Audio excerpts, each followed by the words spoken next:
بسم اللہ الرحمن الرحیم۔ ایک برف بیچنے والا صدا لگاتا ہے کہ میری برف خرید لو ورنہ پونجی ضائع ہو جائے گی، اور حقیقت ہے کہ اگر برف کوئی نہ خریدے تو برف گل جائے گی اور ساری پونجی ختم ہو جائے گی۔ ابن کثیر جیسے عظیم مفسر کہتے ہیں کہ برف بیچنے والے کی صدا کو سن کر سورہ والعصر میری سمجھ میں آئی۔ اللہ کا فرمان ہے اعوذ باللہ من الشیطان الرجیم والعصر ان الانسان لفی خسر، قسم ہے زمانے کی بے شک انسان گھاٹے میں ہے۔ زمانہ کیا ہے؟ ایک گزرا ہوا زمانہ، ایک حال کا زمانہ اور ایک آنے والا زمانہ۔ جب سے انسانیت ہے اور جب تک رہے گی وہ سارے زمانے کی قسم اللہ نے کھائی۔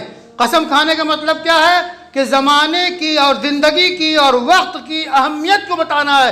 جس طرح برف ضائع ہو جائے گی اور پونجی ضائع ہو جائے گی، اسی طرح 60 سال 70 سال 50 سال کے اگر ہم ہیں، اس میں سے جتنا وقت ہم بغیر کام کے گزاریں گے وہ وقت ضائع ہو جائے گا، پونجی ضائع ہو جائے گی۔ اور یہ پونجی قیمتی کیسے بنے گی؟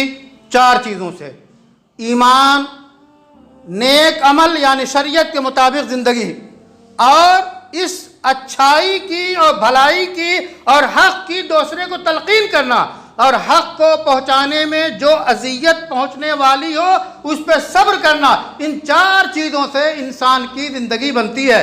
یہ عصر کا وقت بھی اسی عصر میں شامل ہے کہ بڑا قیمتی وقت ہے۔ تجارت چھوڑ کے آپ آئے ہیں اللہ کو یاد کرنے کے لیے، یہ بڑا سنہرا قیمتی وقت ہے۔ اللہ سے دعا ہے کہ ہماری زندگی کو، ہمیں وقت کو کام میں لانے والا بنائے، اور اللہ ہم سے راضی ہو۔